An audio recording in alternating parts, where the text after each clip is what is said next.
say good day to you this day of your time. How are you? Allow us to begin this interaction in the following way. First of all, by extending to each and every one of you our deepest appreciation at being allowed to communicate with your species at this time in this way. We thank you for this co-creation, for you will find that as these interactions continue, and as these interactions have gone on now for 9 years of your time of counting, these co-creations have acted to bring your reality and our reality closer and closer and closer, bit by bit and day by day, so that we can together co-create a third vibration, a third reality that will allow us, perhaps within what you would call 10 to 15 of your years at the outside, to interact with you more openly, face to face, physiologically. The changes that are going on your planet now are all part and parcel of the transformations that need to take place in order to allow you to decide what kind of reality you prefer, and in choosing the reality you prefer, to allow your vibrations to raise in pitch, to be more equal to our own. Now, just because we are saying that our vibrational rate is higher than yours, this in no way, shape, or form is saying that you are less than us. This is not a judgment upon you. You are equal in every way to us. You are simply different. You are a different civilization at a different stage of realization.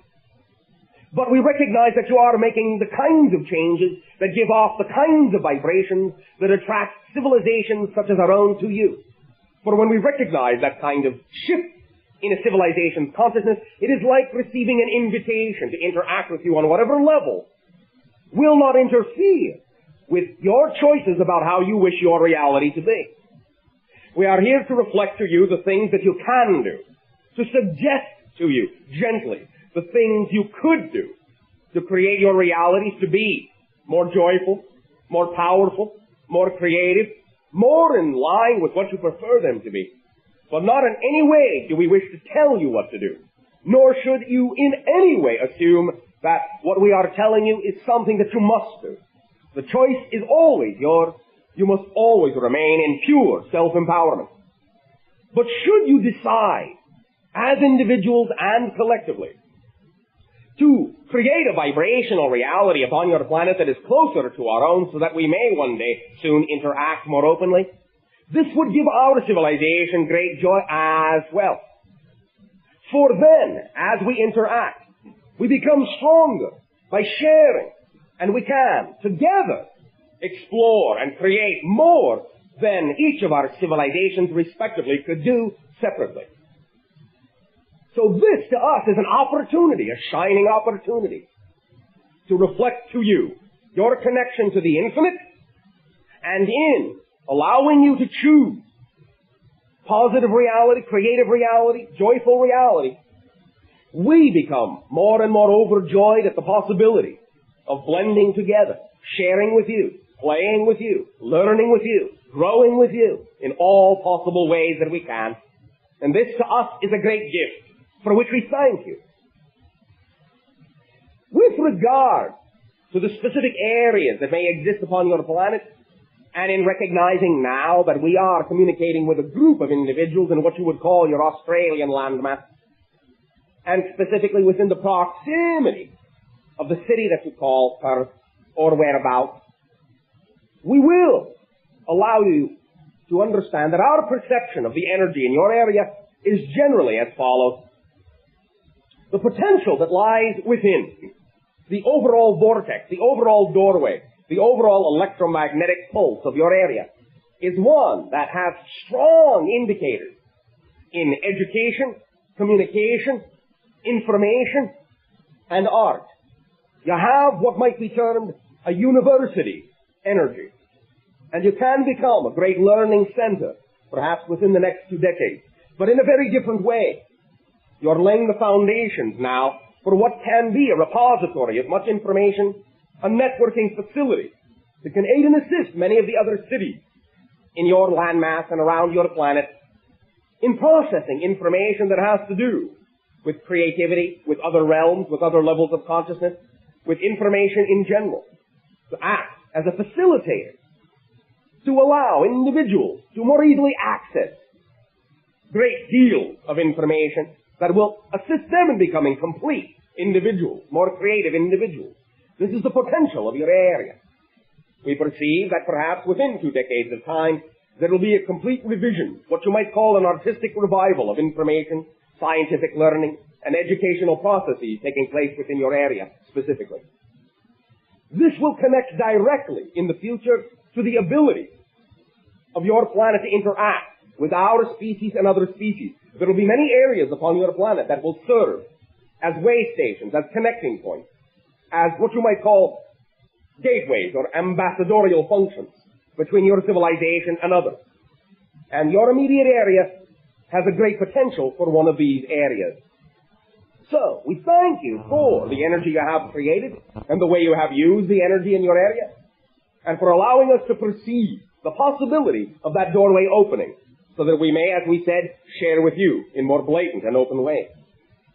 Once again, in return for the gift of your willingness to interact with our civilization at this time, and allow us to experience through you that many more ways that infinite creation has of expressing itself, I ask you now, in return, in what way may I be of service to you?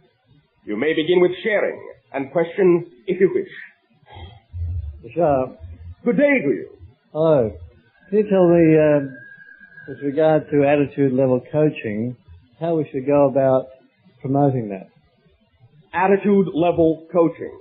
That's right. Can you give us a definition of what you mean by attitude level coaching?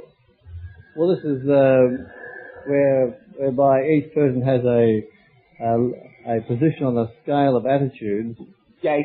And this is, and we want to promote this to people to assist them to raise their attitude level. Their vibration, their pitch. Right. Yes. First of all, you can aid and assist them by allowing them to understand that attitude is really a function of the personality, of the persona, which in a sense is an artificial construct of the consciousness. When we say artificial, we do not mean to imply it is not natural, but it is a presentation. It is a temporary manifestation. It is not the real you per se. The real you, the real consciousness, the real self underlies the personality. But the personality is a construct. It is malleable, it is flexible, and it is constructed of basically 3 components: belief, emotion, and thought patterns. Any shifting in any of those components will alter the structure of the persona. The literal person will be different. If you can allow individuals to understand how malleable their personalities are, and if you can allow them to understand that any change at all, any shift at all in the personality is not just a small shift within the same person, but actually the creation of a literally new person, then you can allow them to understand they can break the ties of continuity to the old patterns, the old habits, and allow themselves to truly know they can define themselves as they wish to be in the present, and from that moment forward can literally have the lifestyles that are reflective of the new person they have defined themselves to be, without the idea of having to feel there is something holding them back or anchoring them down to something that they do not prefer. It is all an issue of getting in touch with the belief systems that individuals have been brought up with, to see what belief systems have been accepted by them, to allow them to know that their definitions of reality are the only thing that creates their experience of reality, and that there is no empirical reality without those definitions. In allowing them to change their definitions of life, their belief, the belief blueprint will alter the emotional reaction or response, which will alter the thought patterns, and completely change them, literally, as a person. No matter what they think they look like in the mirror, they will literally be a new person. If they change sufficiently enough, their physiological representation outwardly will also change and be noticed by other individuals as having changed drastically. Depends on how much change an individual believes they can create in any given moment. Does this help illuminate some of the ideas that we are discussing? Somewhat, but I was more thinking of the actual promotional aspect. How should we actually promote this as a business? Which way should we actually present this to that the you public? must allow your imagination to decide. If this is something that excites you the most, if this is what you feel your calling is, then your imagination is precisely tuned to your creative outlet, your creative tools, and whatever way you feel is representative of the way that is best for you to endeavor or create this interaction will be up to you to decide. But primarily and fundamentally, the idea of promotion is simply the act of letting individuals know that they can, in any way, shape, or form they so desire, in anything they are attracted to, learn that the key is self-empowerment. And once they have self-empowerment, they will understand that they can be anything they wish. For every being is already as powerful as he or she needs to be to create the reality they desire without having to hurt themselves or anyone else in order to create it. That's how powerful you are. So the issue of self-empowerment is the key, so that individuals know there is not just one way, but there are many ways, that each individual is a path, is a way, and that self-empowering that individual is the key and the path to unity upon your planet. Only when you are functioning as full individuals will you have the harmony and the unity that you seek. Does that help illuminate the situation? Yeah, somewhat. All right. Thank you. Thank you very much for your sharing. Hello, Bashar. And to you, good day. Thank you for the opportunity to speak with you. We thank you for the co-creation. I was interested when you mentioned learning and education at the beginning. All right. My question's about that. All right. With regard to our children, and Yeah. They don't start school until they're about 6 years old. They start school when they are born. They are absorbing telepathically everything your society has to offer. They are spoon-fed beliefs from the moment they are born, and by the age of 3, they are locked into your society irrevocably. So how can we help them to learn without imposing our own beliefs on them? Or You will always allow some beliefs to leak through. Some are necessary for them to connect into your reality so they can survive in your reality. But allowing them to retain the tools they really need and know how to use as children is very important. These tools of visualization and creative expression and pretend play and emotional manifestation, expression of true self, sensitivity to other realms and other dimensions and levels of information, memories of past lives. All these things must be allowed to remain. Communication with other beings. Imaginary friends, I think you call them. Which very often are communications with other beings. All these things must be nurtured in a way so that they will incorporate this in a mature way into their adult lives, rather than being stilted or stopped from using their imagination on the pretense that that is the way to act as an adult. Somber, serious. so we should, as a parent, play with our Yes, children. and allow them to exercise their imagination and watch for the true individual, the true being. Teach them how to incorporate in all the learning that they do the things that excite them the most. In other words, to take in the knowledge and information in the way it's taught on your planet, which is changing. Those methodologies may need to change in terms of how you teach your children. But until they do, teach them how to incorporate the things that are taught in the way they are taught into the idea of what excites them in life. Excitement is the key, because excitement is the vibration of the true individual. Nurture the excitement and allow them to adapt the knowledge they learn in ways that they find exciting, instead of allowing them to assume that they have to conform in the ways that they are taught to use that information. Let them figure out how to use that information in their way, rather than conforming the individual to the information. Should be the other way around. You follow me? Yeah. Does this help? But can you give me some ideas of the new kind of methods that you were saying? Well, there are many methodologies.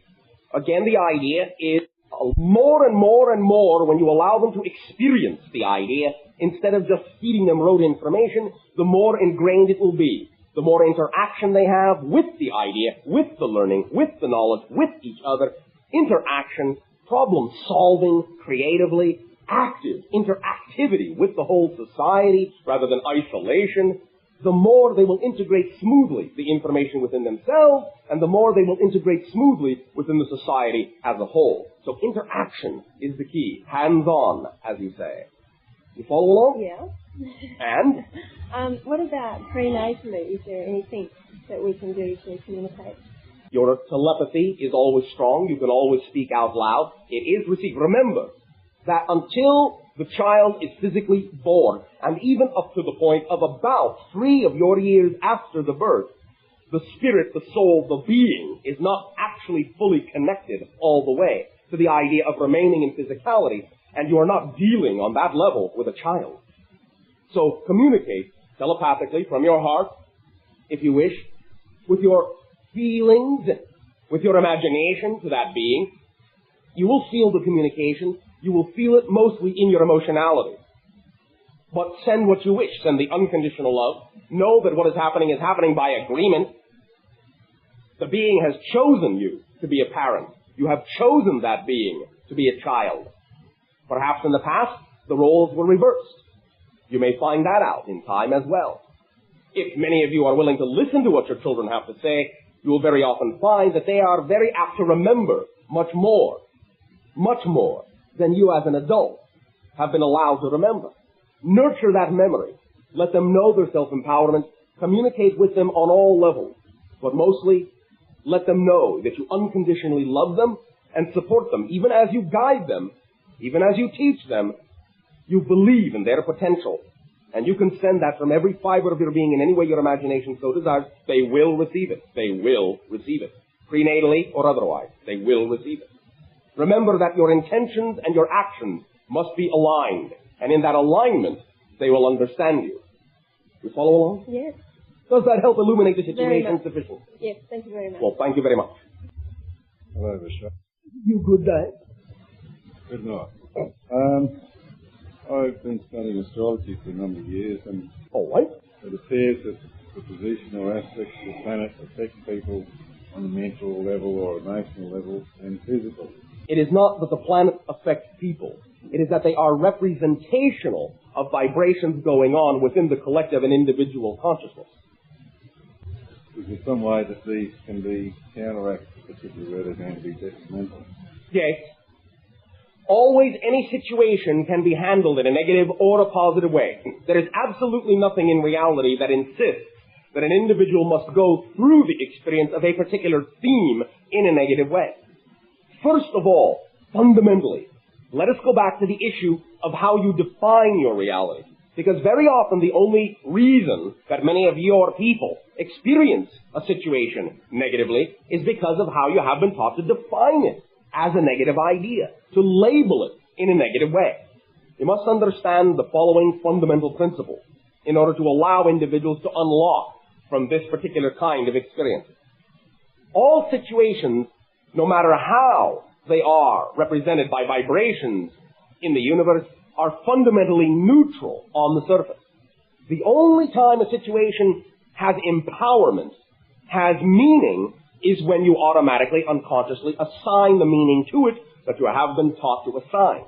So if something appears to be, in your mind, a negative portent, an omen in that sense, it is mostly because you have been taught only to see the negative definition. You can always use your imagination to discover what might be a positive definition of the omen and allow an individual to know that if they choose to buy into that reality instead, then that is the manifestation that will occur, because all situations have to serve double duty. You are a society and a reality of polarization.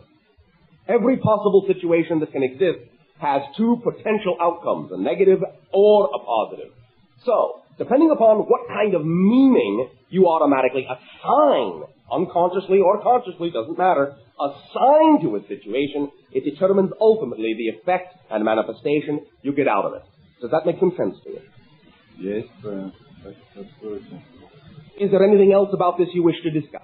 Well, in a lot of cases, people have no knowledge of astrology whatsoever. They don't have to. And yet they still seem to be affected in this way. Yes. The idea of astrology is simply the recognition that the universe is created of vibrations of electromagnetic energy. And when an individual chooses, shall we say, to crystallize themselves or freeze themselves, densify themselves into a physical materiality, they will then incorporate within the crystalline structure of their physical consciousness the vibratory pattern that was representative of the time of what you would call their physical incarnation. It is a freezing of a pattern, a freezing of a vibration. This, however, only describes the general themes that they chose to experience that you might refer to as their destiny. They still have the free will to experience those themes in any way, shape, or form they wish regarding positive or negative manifestation. You follow along? Yes. Does that illuminate the situation sufficiently, or is there some other aspect you wish to discuss or explore? No, that's done it very satisfactorily. Well, thank you very much. Thank you. Good evening, Bashar. And to you, good day. Hi. You mentioned earlier about the blending with your life to the planet life here. Yes. Could you explain a little bit of what your life's like? Oh, thank you very much. It is always very exciting. Never a dull moment in my civilization. We now act completely synchronistically in the sense of absolutely trusting that whatever it is that excites any particular individual the most will always automatically and easily attract them to interact in the appropriate circumstances and with the appropriate other individuals that will aid and assist them the best, smoothly, effortlessly. We now have what you would call more of a facilitating body, a networking body, rather than what you would call a governmental body. We do not really have economics as such, as simply the skills and the abilities of each individual are the commodities of exchange.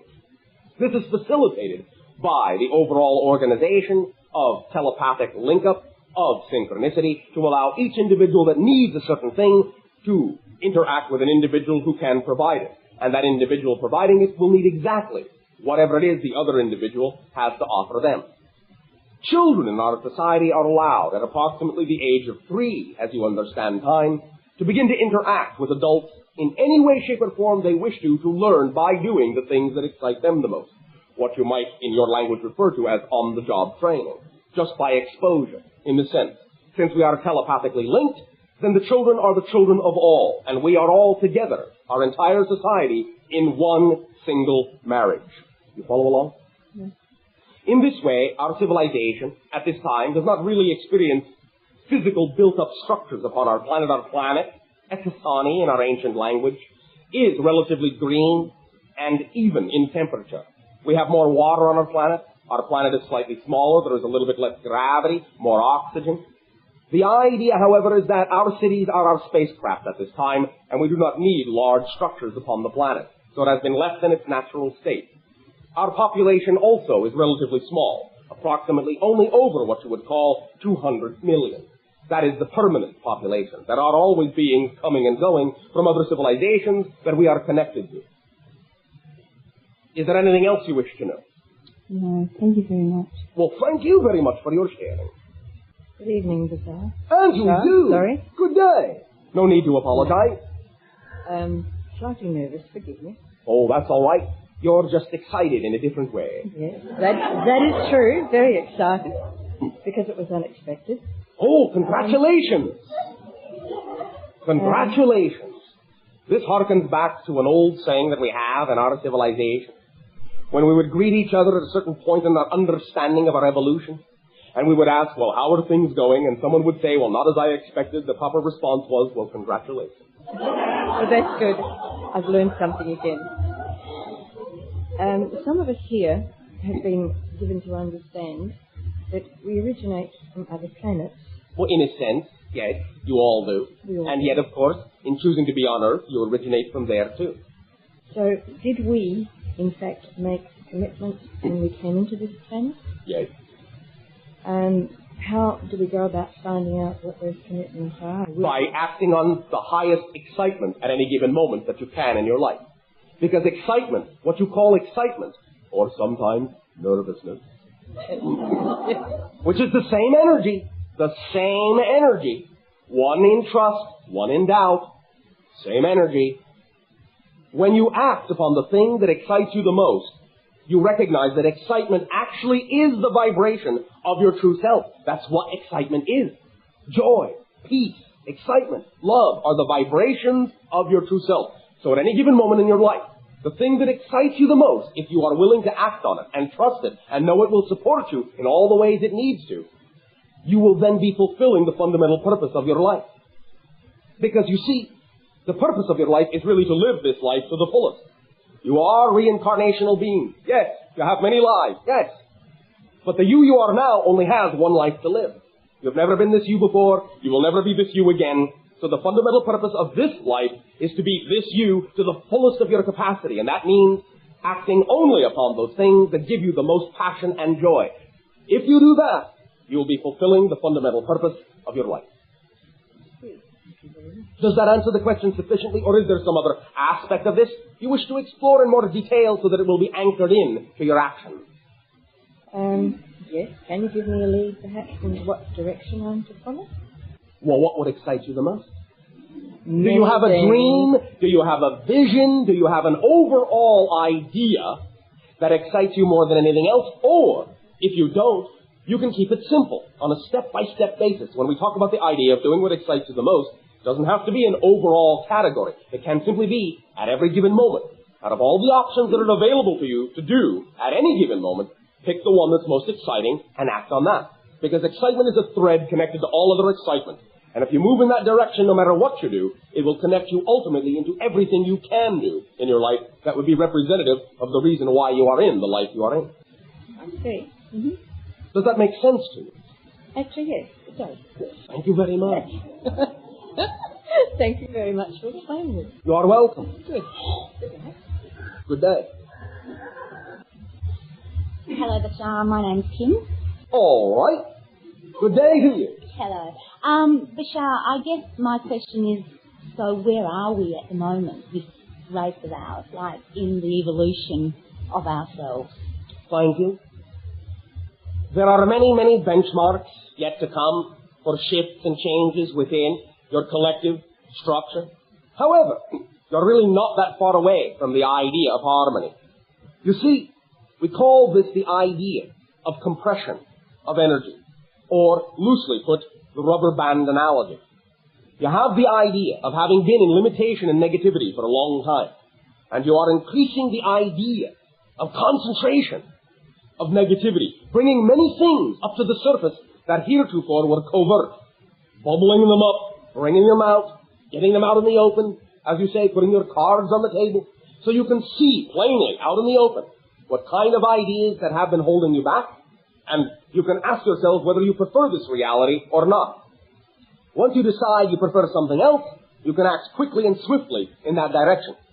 The rubber band analogy idea is simply that if you have been pulling your rubber band of energy back into negativity for a long time, the farther back you have gone into negativity, add that much more energy into the rubber band so that when you finally decide to really let go, you will snap that much more quickly onto the positive side. And it won't take that long for positive manifestation to, shall we say, shockwave around the planet.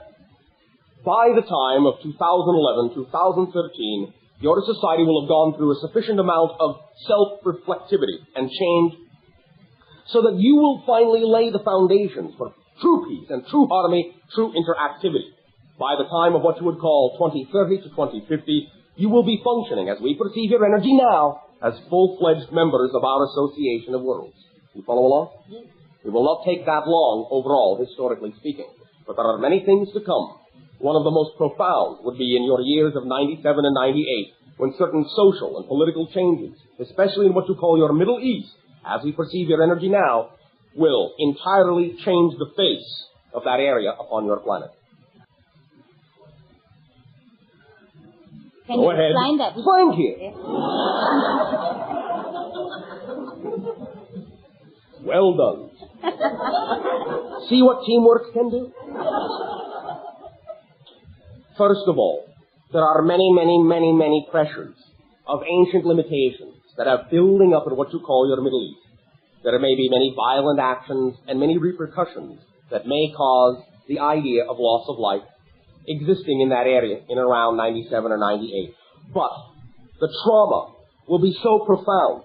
The recognition of the depth of the negative energy will be so profound. The expression of it will be so profound, it will shock your systems away to realizing that you really ultimately do not want to annihilate yourself.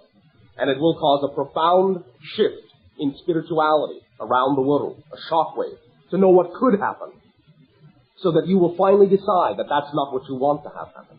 Many things will occur up to that point as well. sometime between now, what you call your upcoming October month of 92, and your October month of 93, there will be generally upon your planet, finally, the release of information and knowledge of the existence of what you term us to be extraterrestrial beings. Most of your civilization will then know that we exist and that certain species of extraterrestrials have been interacting with your society for quite some time. So within the next year, much of this information will also make many changes within your psychic structure collectively. Your economic system within the next 10 to 15 years will shift drastically into the idea, as we have expressed it, something similar to that which is based upon education and skills rather than an arbitrary medium of exchange. Again, you will begin to lay those foundations down sometime again around 2013 to 2029, and will completely revamp your social system by that time of 2030. You follow along? Yes.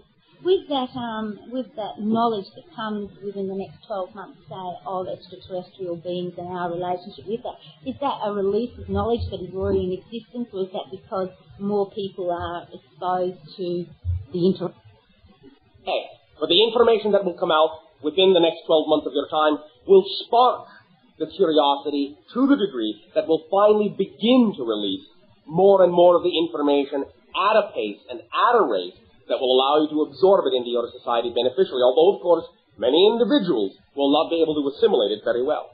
But that will be up to their vibration. You follow along? It sounds like an exciting time. Well, we think so.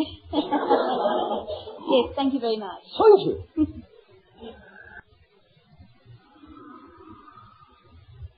Good evening. And to you, good day. I was wondering what is the relevance of the artistic process, the creative process, for the future of the spiritual growth of this planet? The relevance of the artistic process in spirituality? Is that what you are asking? Mm-hmm. There is an ability in creative artistic expression to create literal windows of vibration to trigger other people into the center of their being or other connections they may have.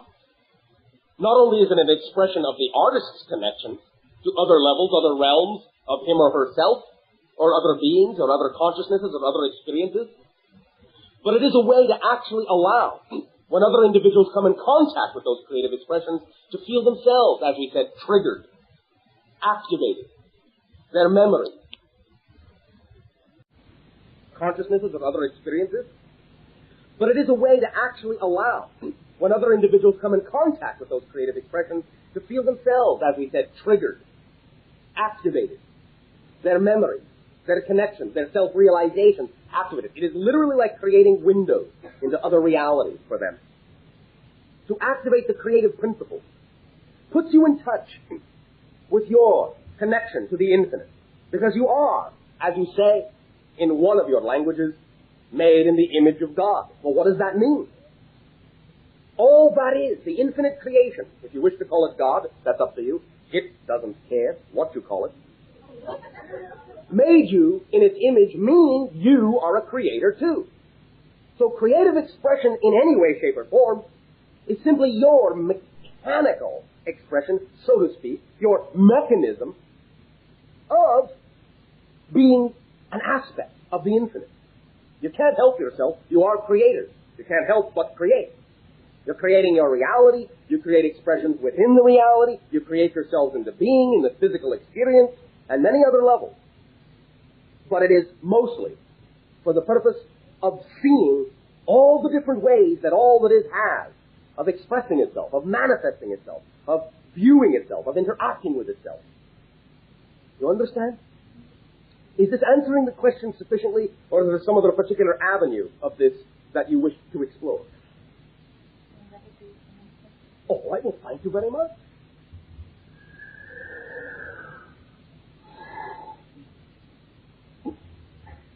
Good evening, Bashar. And to you, good day. I'm somewhat overwhelmed. Whelmed over. All right. And I didn't really have a specific question. Oh, that's all right. I do want to share with you an experience I had the last 2 weeks. Oh, by all means, do share. I was working with Aboriginal children in the Central Desert. Yes. And one of the things I noticed was that the classroom doesn't excite. Oh, really? Hunting in the bush excites them. Yes. Now, hopefully I will go back next year Hopefully. for a longer time. Does that mean you doubt it? Well, it depends on the education department. Well, it depends actually on you. Right, okay. Yes, well, I will go back. All right. Thank you for straightening out your question mark into an exclamation point.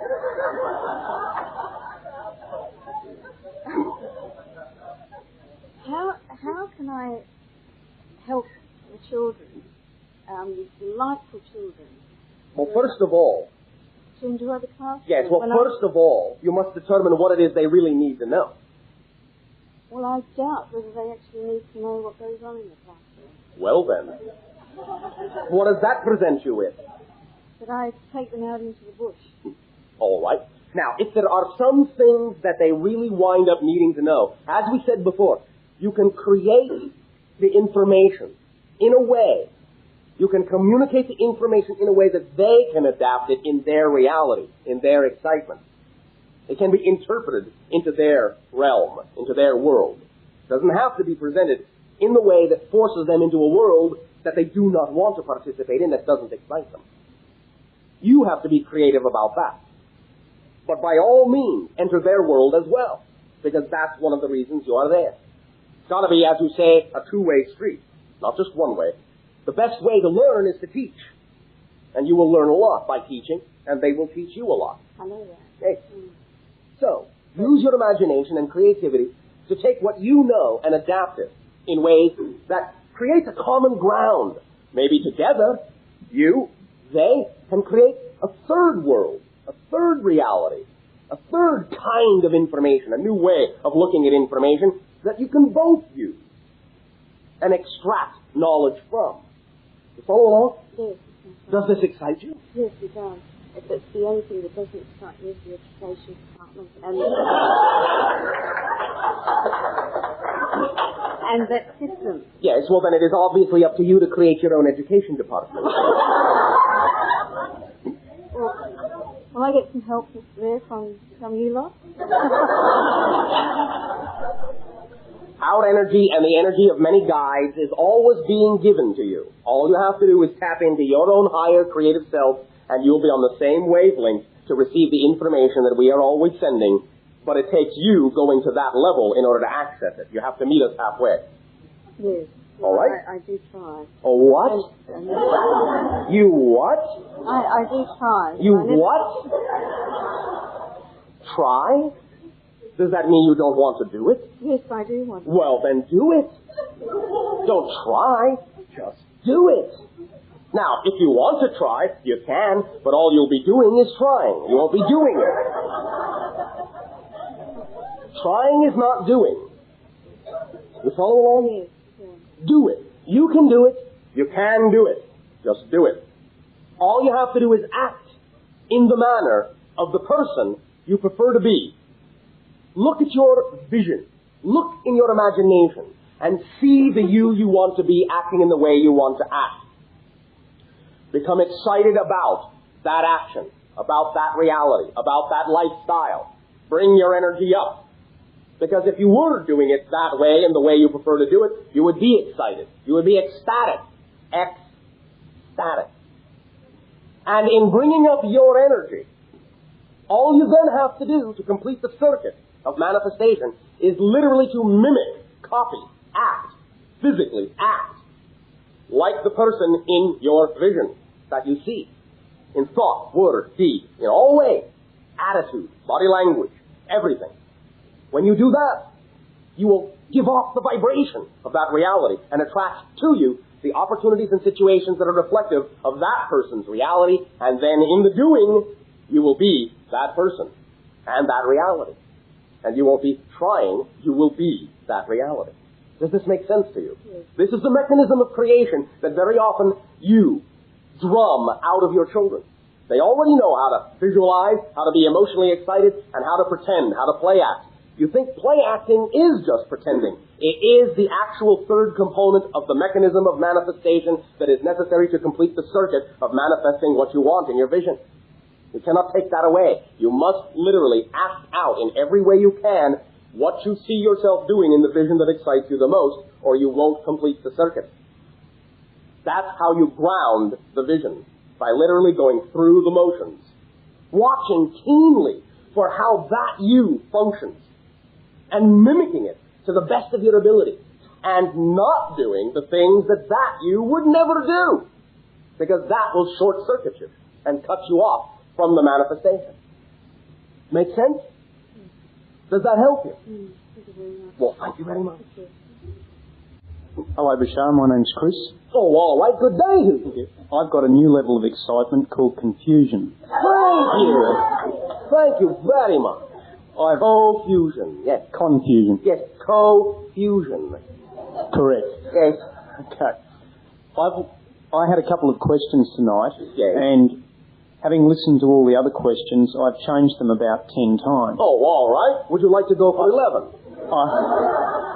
My first question, I have a couple. Yes. My first one relates to my confusion in the sense that I've only recently come to really fall into an electrifying excitement on metaphysics issues. Yes. Probably over the last couple of years. Yes. Trying to live a normal life. What? Living a normal life. Thank you. I am becoming selectively deaf to certain words. In this particular world where we live in materialism, the monetary system, Yes. a society with a family, Yes. and various rigid structures that we impose upon ourselves, Yes. I am striving, I am doing all that I can Yes. to bring myself to the state of life here now, Yes. where I can raise to the higher consciousness. Yes. I want to experience all these new things, particularly channeling, Oh, all right. In the way that you see it here or some other fashion? For there are many ways. in some other fashion so that I can apply it to creative aspects of my life. All right. Well, understand that channeling is really only fundamentally letting all your higher creativity through without hesitation and doubt. That's really all channeling is. Right. I've always been taught that you've got to put your life in balance, and the Chinese have a philosophy that they call yin-yang. Yes. Equal and opposite forces in all things that they do. Yes, but if I may interpose one suggestion, may I? Yes. It is not an issue of putting your life in balance. It is an issue of allowing your life to be in balance. Big difference. I understand. Do continue. Right. That's just thrown me off the track for a moment. Okay. You'll find the train. Thank you. What can people do who believe they truly want to discover the new experiences and the new excitement of the things like the time shift that's just occurred, Yes. and the things that we have been made aware of exist for us in the future, when I find I'm in a state of impatience, I'm frustrated because I can't move quick enough, and if I try to influence others around me, I'm labelled as a fanatic, Yes. and I don't want to be a fanatic. I think I'm fairly normal. Oh, are you sure you want to be normal?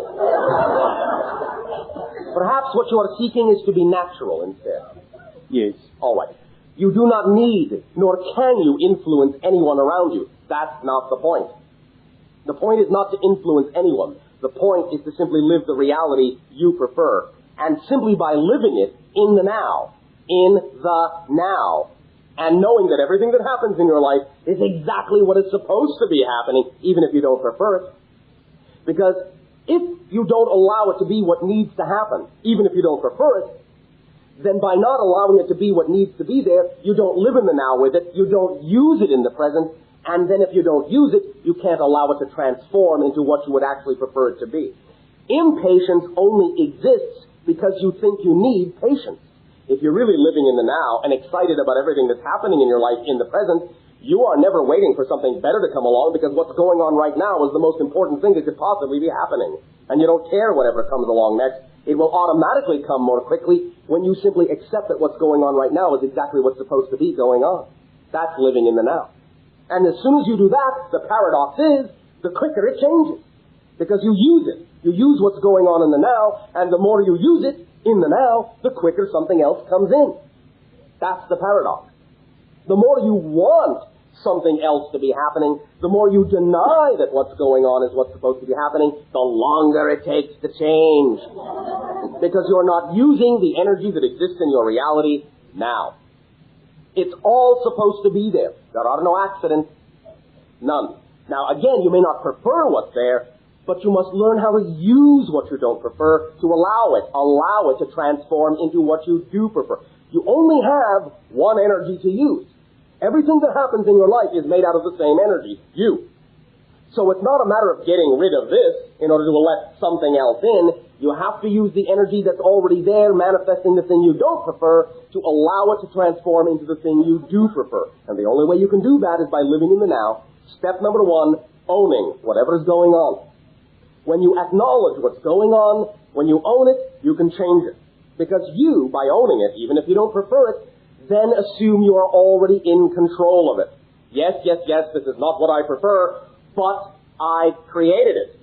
Therefore, by using it, by accepting it, by acknowledging it, it's a very exciting way for me to discover what kind of belief I have bought into that has allowed me to create this reality, and in allowing this reality to put me in touch with that belief, I can then change that belief, and in changing the belief, I can then change the reality. That's how you use what's going on at any given moment. Does this make some sense to you? Yes, it does. Does this help clarify some of the issues for you? Yes, thank you. Is there some other avenue you still wish to continue to discuss about this?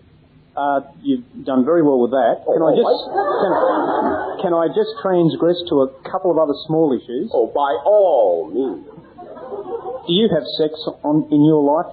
Yes, although it is now mostly an energy act rather than a physiological one, because our society is moving from what you would call fourth density existence to fifth density, which is going from physicality to non-physicality. Mostly now we are sustained by energy, communicate by energy, and interact on energy levels, although we still have a degree of physicality. But the conception occurs in that sense, as you would recognize it as a conception, by the idea of an exchange of energy, more than an actual physiological act, even though there is proximity and contact. Thank you. That's a good one. All right. Okay. And my final question is, yes. UFOs now, what we call UFOs. To us. Yes. Yes. There is a lot of information on our planet about various issues, cover-ups and all sorts of things like that. Yes. The United States of America seems to have the monopoly on sightings and various things that have been discovered and intelligence contact, etc. It is because they have designed their surveillance systems for that purpose, because they have retrieved actual material from extraterrestrial civilizations and know what to look for. Right. Does that mean that there will be a greater advancement in that country as opposed to other parts of the world? And if we do want to make contact with other worlds, that we somehow need to mass ourselves around those geographical areas? No, not at all. There are connections and contacts from various civilizations all over your planet. But the idea, however, is to also understand that much of that information, that technological information, again, is to some degree not completely understood by those people in your United States of America. However, they do have some handle on it, as you say. They are advancing to some degree with it. However, much of the information will come out in a way that will allow other individuals to also take advantage of it. But you really do have the ability to access the knowledge, at least on a basic level, of how that kind of machinery works, without necessarily having to be, shall we say, privy to what those individuals in that organization within the United States are aware of. Thank you very much. Does that help you? Yes, it does. Thank you. Good evening, Bashar. And to you, good day. I didn't ask my question first because I couldn't actually think of a question. Oh, that's all right. And as I thought of various questions, they were all answered. But I have something to ask you now. Yes. Do you see us as we see ourselves? Do you see us in the life form that we see ourselves or not? We see you as an array of overlapping vibrations connected to many different levels of existence. We understand you as individuals only by the crossing over of a number of different lines of energy that happen to, shall we say, congregate at a particular nexus point. Does that make sense to you? Yes, it does. And the energy fields that we all put out Yes. explain to you exactly what we are, how we are, if we come in friendship or if we're an enemy. Is that right or not? Well, we have no enemies. But Well, we understand what you mean. Yes, if we come with aggression. Now, for instance, Yes. what energy field do I put out at the moment? The idea, again, is to simply understand that we perceive you as an overlapping array of vibrations that have to do with the collective experiences that you as a total being are having on different levels. There is no way other than that to describe the energy field other than, in physical reality, it is an electromagnetic pulse. But it isn't so much that you are putting it off.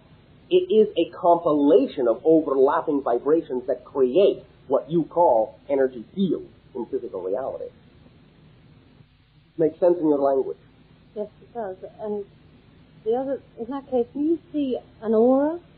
Well, in a sense, yes, but it's something much beyond that. Look at it this way. We look at you as a type of tapestry. All the threads.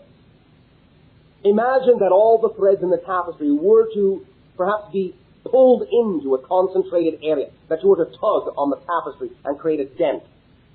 That dent is you, as a physical being. But we see all the threads that go into making up that physical being and that extend into other levels, other realities, and that are intertwined with other beings, such as your guide, your higher self, your oversoul, other lives, so on and so forth. We read you as a pattern or an array of energy that has particular concentration points that you would recognize as your personality in the immediate present. Does that make sense? Yes, it does. Can you tell if we're sick or well? Sometimes. And can you help, or do we go to our own guide? We can always give you a vibration that, if you key to it, may allow you to raise your own pitch to match that frequency, and in matching that frequency, may allow you to center yourselves and heal yourselves, because in that centered frequency, no disease can exist. No one can heal you but yourself. Sometimes it is within the domain of your guides to do so more than we. We can only do so much. We can always give off that vibration, but sometimes there are certain processes that we perceive some of you may need to go through, and therefore we cannot interfere nor shorten that process for you. But we will always do our best to recommend where you may be able to go for yourself to shorten the process in your own way. Sometimes your guides are more able to help you because they are, in a sense, closer to your reality than we are. And in a lot of ways, we have to, shall we put it this way, ask permission of your collective reality as to what it is we can and can't share with you, so as to not interfere with the processes that are important for you. Does that make sense? Yes. As we come many times to this planet to learn various aspects of ourselves, do you come and go from your planet in the same way as you die? Well, yes, in a sense, although we do not experience it at this time in the same way that you do. It is simply an energy shift. What you would perceive as our physical bodies simply convert back into energy instantaneously. It is for us like simply stepping from one room into another. It is really much the same for you, but you have the concept of physiological continuity, and so create the concept of physical reality remaining long after you have expanded your consciousness into a non-physical realm. What you would recognize as our lifespan is approximately 300 years of your counting, on average, though this will fluctuate and vary, and different civilizations may be perceived, those that exist physically, to have many different kinds of lifespans. You yourselves are having longer and longer lifespans because you are learning a little bit more about how to live in the moment. When you live more in the moment, you actually create less experiential time, and so you do not age. The idea, however, is that if you allow yourself to expand in a conscious way, from physical to non-physical reality, you do not need the idea of trauma or pain or disease or age in the negative sense in order to experience the idea of the end of one cycle and the beginning of another. You follow along? Yes, sir. Children, are they born? I mean, if they grow up and they die, Yes. do you have emotion about that? Is it something that's... Nothing sad for us because we are always in contact. Remember, we are a telepathic society completely. And we know we are in touch with the being before birth and after death. It is not a difference to us, except the difference of someone perhaps going to another country and getting another job. We can still communicate with them. And do you get reborn to learn something? Or? Of course, always. It is always the process of growing and learning and sharing and creating. That will never end. We have higher selves. We have things that we aspire to. There are many things we do not know that we are very curious to find out. But we enjoy the process. And we know that the process and the living is, in and of itself, the highest act of spirituality one can have. Does that make sense? Yes, it does. Do you eat food? No longer. We are sustained completely by energy at this time. In the past, we consumed what you would recognize as material food. There was a time close to the end of our consumption of material food where we co-created out of energy with our collective mentality a particular type of growing plant. The closest analogy of the part that we consumed would be similar to what you would call a lima bean. This gave us all the sustenance we required for quite some time until we simply no longer needed it. Remember, the shifting from one density to another is simply the recognition of the fact that your consciousness is not in your body, and you do not leave your body when you die. Your body is in your consciousness. And your consciousness simply expands beyond the concept of physical reality when you die. It is simply that on your planet, when you die, you just leave your clothes lying around. Well, one last question. Do you have animals, and what are the animals on this planet? What are the animals on your planet? They are extensions of your collective consciousness and reflections of many different aspects of your archetypal nature. They are teachers for you in that way, teaching you about your connection to the infinite in a variety of archetypal symbology. As you change your collective consciousness, you will see many of the ideas of your animal consciousness change as well. To put this in a very fundamental way, and again, not meaning to be judgmental, many of the life forms of animals on your planet are predatory because you are predatory. Our system is more symbiotic. All the animals in our civilization are symbiotic. And even though sometimes they interact with each other in terms of feeding, none of that causes in any way, shape, or form the idea of the death of one of the animals. Does that make sense to you? Yes, it does. Thanks very much. We thank you very much. You may all enjoy a short break. We will resume contact in approximately 20 minutes of counting of your time.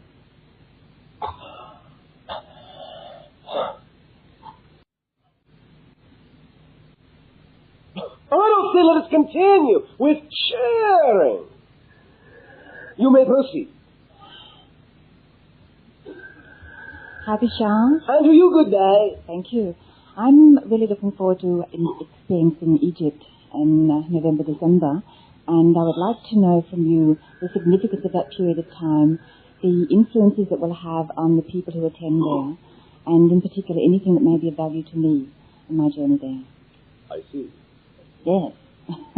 All right. Well, of course, to begin with, just to start it generally and get more specific, whatever individuals bring to that area will be the value individuals will get out of it because each of you is in a different path or vibration. But the significance of all of you being there at that time will generally have to do with forming connections to your past lives in that civilization, for one, connections to certain kinds of other dimensional energy, particularly Sirius, for two. I beg your pardon.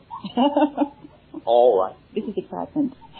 Also, you will find that many of the ideas of information that are encoded in many of those structures will become available, will be remembered by many of you who may participate in that area, because now is the time of the unlocking.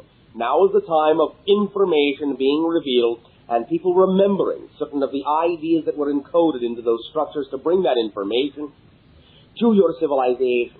Those are the three primary ideas behind some of the interactions that will go on in those places at that time. You follow along? Yes. Also, energy will be reactivated that has been dormant for quite some time.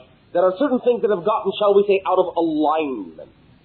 And not only that particular excursion, but many other excursions that will participate in that area over perhaps the next 2 years of time will help to assist in realigning the energy that has gotten out of alignment in that area and allow those structures to once again function as electromagnetic lenses and amplifiers and give off the particular kinds of pitch in vibration that will be felt in etheric levels around your planet to aid and assist in acting once again as a guiding vibration into the realms of higher self and initiation which is what the most ancient pyramidal structures were actually used for, to aid and assist in the raising of vibratory pitch and to access higher dimensions of reality.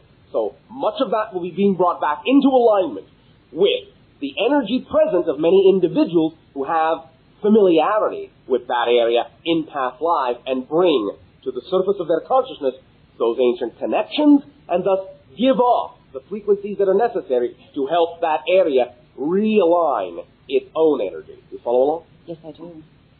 Does that answer your question specifically enough? I have a sense also that I'll be reconnecting with a specific being of another dimension. Is that correct? But yes, as we said, there are connections to other levels, other realms. Now, this will depend upon each individual's connections to many different things. But yes, there is that opportunity to be more of yourself, and in being more of yourself, to begin to function as the higher self, then automatically having the functions or skills or abilities that come with the higher self, which is the recognition and the sensing of other dimensions, other beings, other realms. The veil between your physical reality and other dimensions will become, shall we say, thinner, more nebulous. Thank you. Well, thank you very much. I have nothing to do with it. You're sharing. Yes, all right. Good evening, Bashar. And to you, good day. My question is about our diet in helping to raise our vibratory level. Is our diet important? And I'm thinking particularly of eating like animal products or yes. drinking of It can be important. It can be. You should never necessarily force yourself to be, shall we say, too spiritual. Although, yes, a lightening of your diet, both in kind and in amount of food, can aid and assist in raising your vibration. But sometimes you will have certain belief systems within you that will still require the ingestion of certain substances. As long as you do it in a loving, shall we say, blessed and grateful and organic way, it will generally not affect you in a negative sense or be reflective of a negative belief within you. But if you recognize that your body may still require certain substances, by all means don't force yourself to not include those substances in your diet. As you shift naturally, as you change naturally, as you, shall we say, clean out your belief systems, then hand in hand along with that may be a change automatically in what it is your body feels the urge to eat or need to sustain itself. And you will automatically start eliminating certain things and certain amounts of food from your diet. You follow along? Yes, yes. Thank you. Thank you very much. Good day. And to you, good day. I wanted to start with a triviality. You mentioned earlier that we are, in a sense, what we believe. In other words, our appearance is governed by what we believe. Yes. So is my hair loss something to do with that? Yes. So can I change that? You could, but also there is this. Remember that there are also generalized agreements that you buy into to play the game of physical reality on Earth. This does not mean that some of them cannot be shifted or changed in certain ways, but it will depend upon the real degree of need or importance in your specific individual reality for that to happen, and weighing that against the idea of whether that's really something you have to focus on, or if it's simply something that you can allow to continue to abide by based on the general overall collective agreement and focus on the other things that really are representative of where your service lies. You follow along?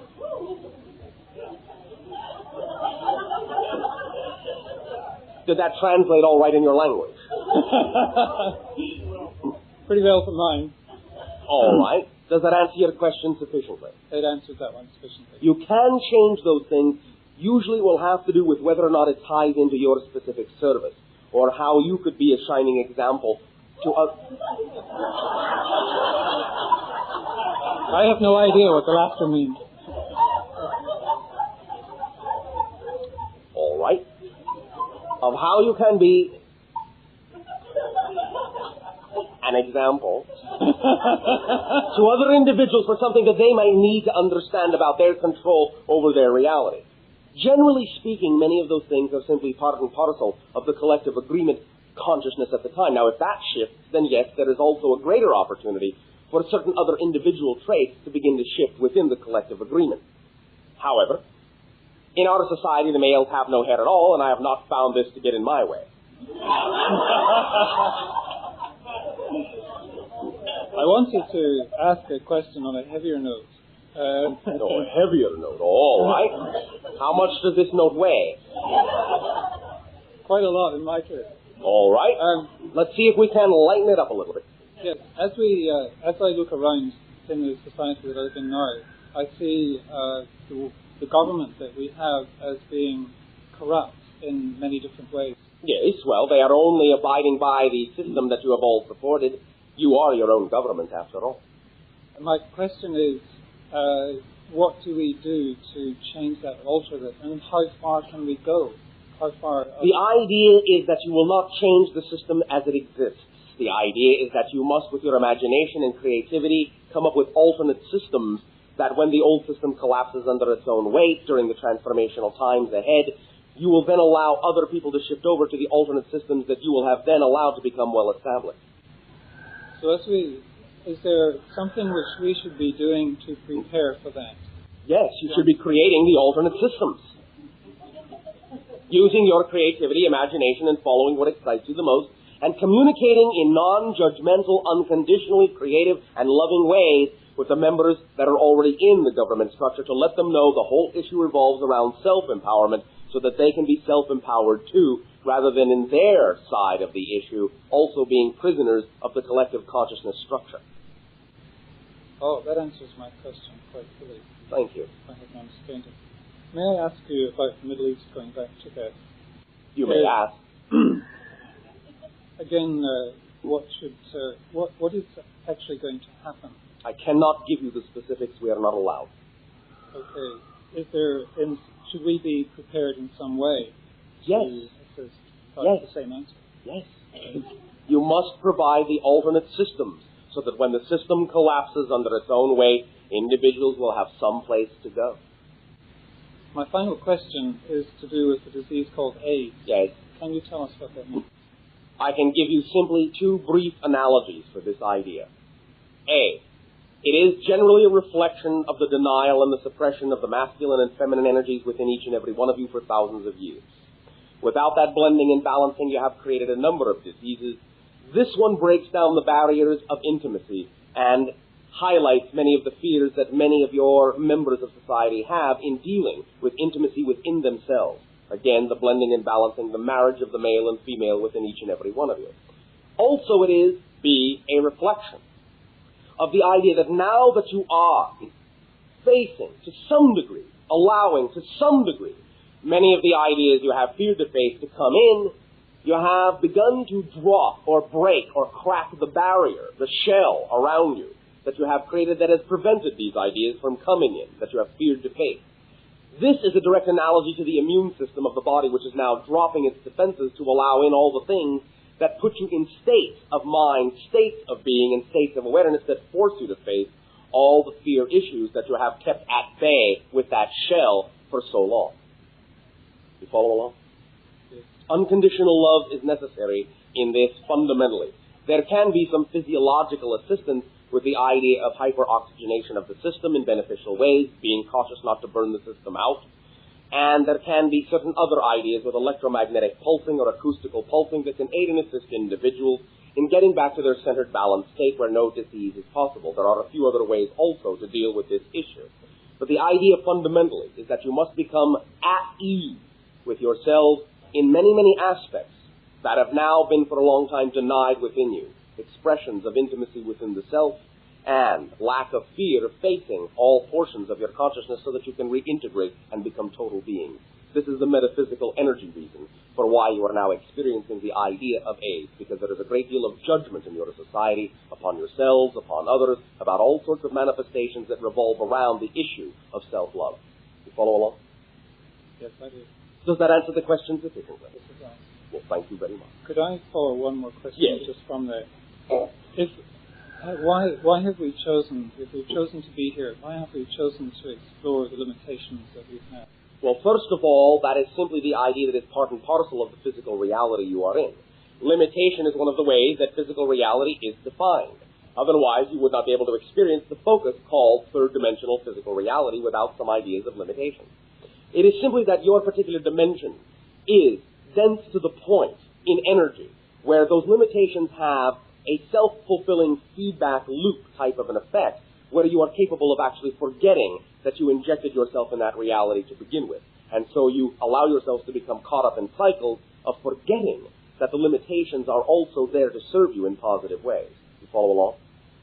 Now that you have gone through that entire cycle of forgetfulness, now that you are remembering that you are more than just physical beings, you are awakening to the fact that you have pretty much played out almost every single possible scenario of limitation that is possible in your dimension. So you're waking up to the fact that there is another avenue, another path to travel on. You follow along? Yes, I do. Does that answer your question? Certainly does. Thank you very much. Well, thank you very much. Also, just to add another note, some of the ideas of what you have been experiencing in your planetary society for thousands of years, the types of limitations, also have to do with many negative scenarios that were created in other star systems that you brought with you onto the Earth to complete certain cycles. You follow along?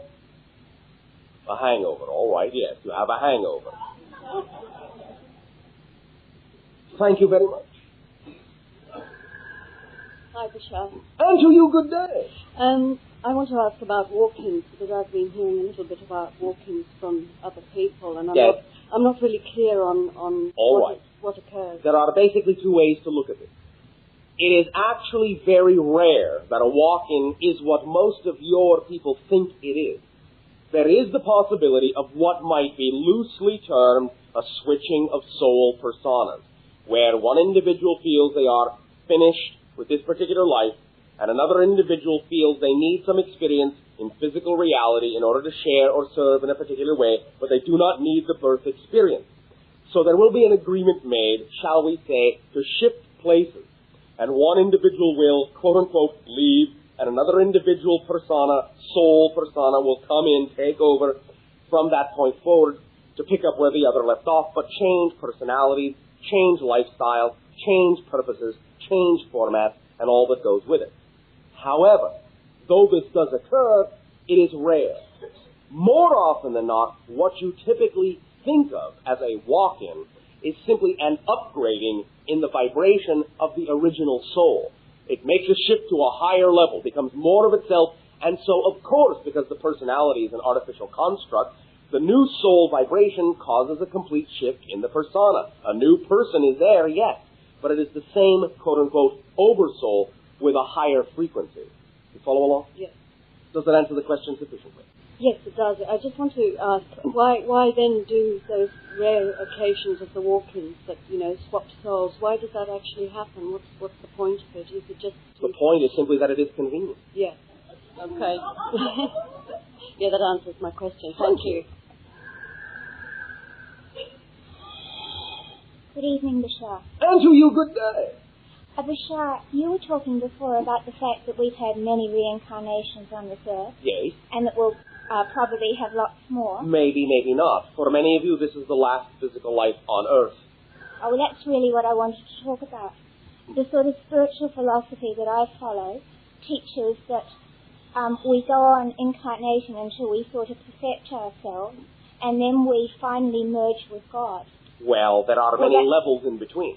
Well, that's what I wanted to ask you about, this actual merging with God. Could you discuss that for me, please? Yes. What you call merging with God is really the process of recognizing that you are more and more and more and become more and more and more of all that is, but from your point of view. When you, quote-unquote, merge with God, you do not lose your identity. Your identity is the only thing that remains. And this will happen for each and every one of you, and that's the paradox of the infinite. Because it is all things. It is all beings. It is all identities, all perspectives. Therefore, merging with God is becoming the realities that you previously assumed you existed within. Does that make sense to you? Yes, it does. There are many levels. In a sense, the paradox is also that it never really ends. Merging with all that is not an end goal. It never ends. There is always merging. You are always in the process of becoming, and yet there is also the sense of being one with all that is. But these are the polarities that go hand in hand with each other, always flickering back and forth. There is never an end to this process. All that is, always is, and is always transforming into something new. So that even after we sort of stopped incarnating on this earth, we might incarnate in other solar systems or planets. Oh, yes. Or you might simply exist as non-physical consciousness in other dimensional realms. Many other kinds of experiences that are even beyond our ability to define in your language. But there is an infinite number of experiences within the infinite. It never ends. Because there is no beginning. Thank you, Bashar. Well, thank you. We trust that this made some sense in your language. Thank you.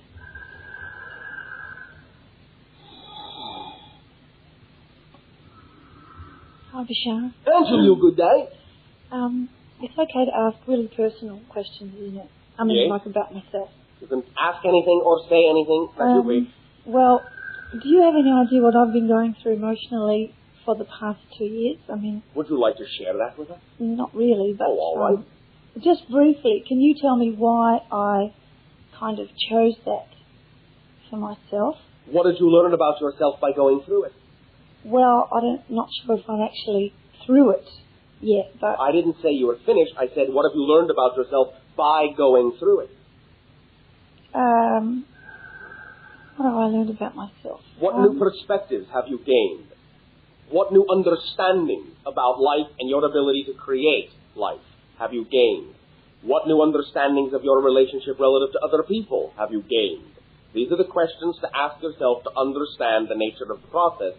And also, how has it served you to go through that methodology? And if you prefer a different methodology, can you allow yourself to redefine the experiences in such a way as to know you can gain the same insights in new ways?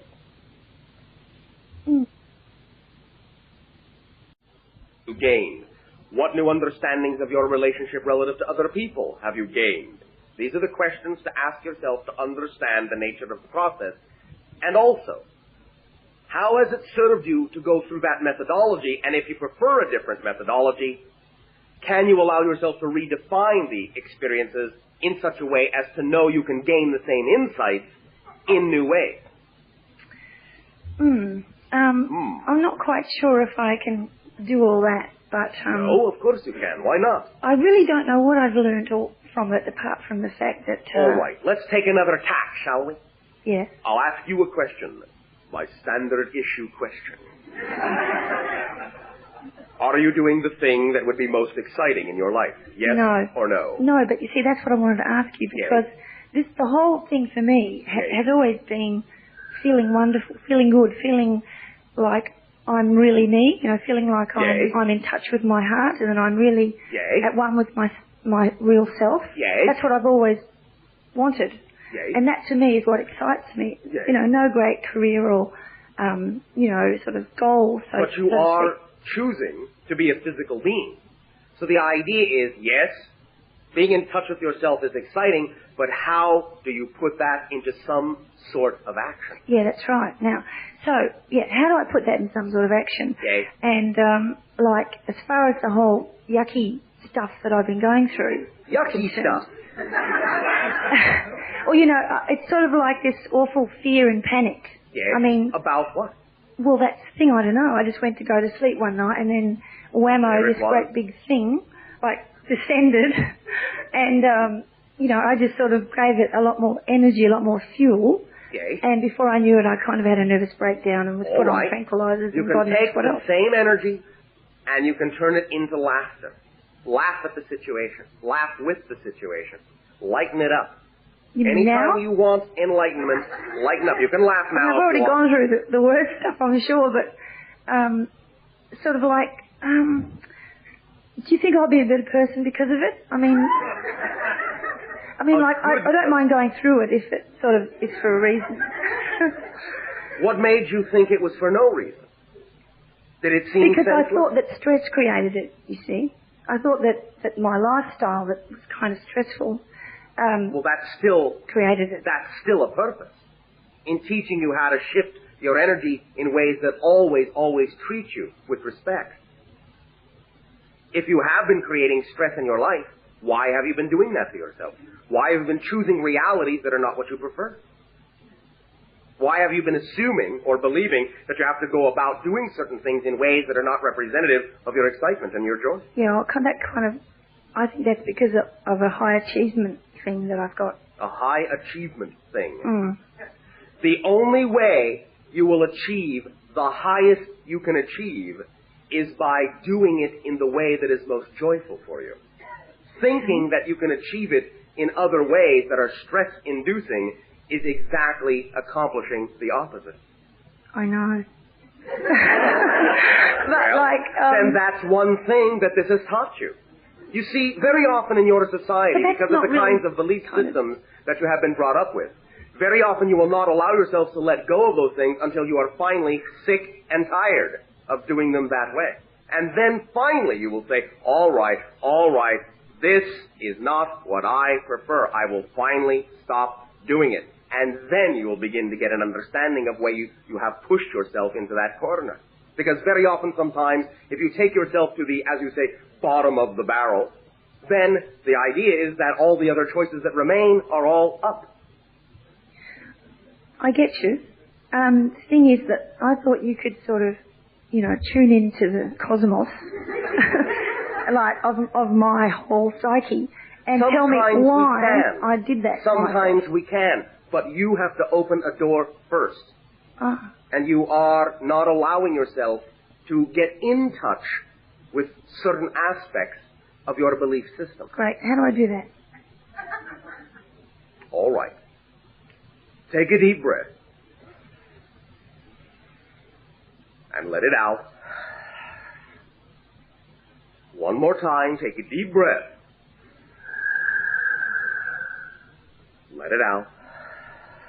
Third and final time, take a deep breath and hold it.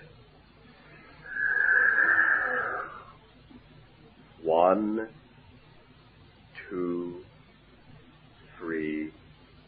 Let it out. Now, close your eyes and keep breathing. Relax, relax, relax.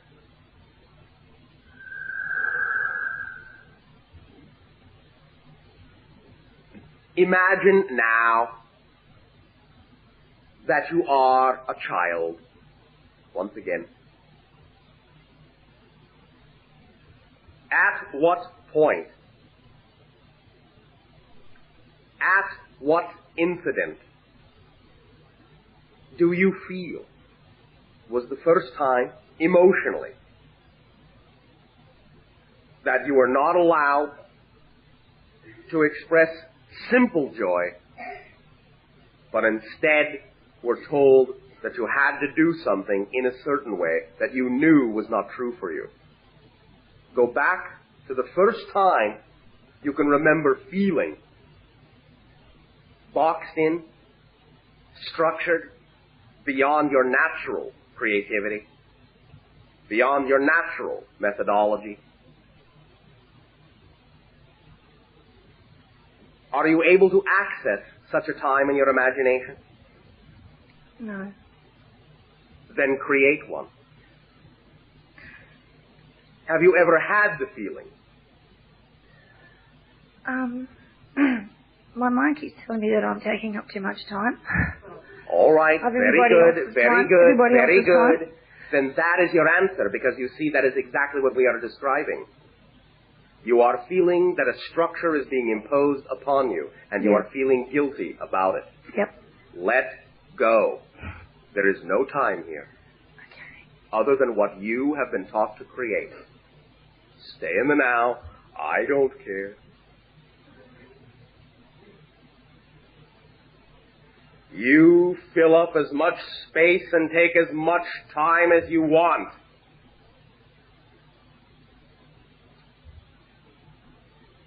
Allow yourself to expand. To expand your concept of yourself.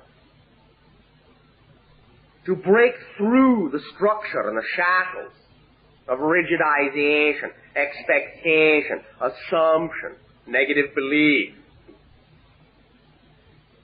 You are carrying many beliefs that don't belong to you. Let them go. They belong to other people. Drop them. See them drop like weights. Time, deadline. Drop away. Let them go. Drop them in the river of your consciousness and watch them float away downstream. Feel lighter, like a balloon, expanding and expanding and expanding. Bigger and bigger and bigger you get until you start to float up into the sky. The unstructured, open sky without limitations, without expectations, without judgments, without guilt, without feeling that you have to perform in a certain rigid set of parameters within a certain amount of fixed time. There is no time. There is only timing. The synchronous interaction that all things work together perfectly. Relax. Relax your grip on yourself. You are perfect as you are. Right now, even though you will change, even though you will grow forever, whatever you are right now is a perfect version of whatever you are. Relax the expectation that you must be a particular thing and allow yourself to be what you really are. What you really are. Trust your natural flow, your natural timing, your natural essence. And allow yourself to love yourself unconditionally. All that is already loves you unconditionally. You deserve that unconditional love and allowance and acceptance. You deserve it. If you didn't, you wouldn't exist. So don't argue with all that is. And say, no, I don't deserve to be unconditionally supported, unconditionally abundant, unconditionally effortless in my creativity. I don't deserve to expand. I don't deserve what I want. Stop arguing with the infinite. You exist as you are, accept the self you created yourself to be, and love it. And then discover what the real you has to share, in its own way, in its own good timing. Because that's the way you will be of best service to yourself and to all other beings in creation. Do you understand that? Mm-hmm.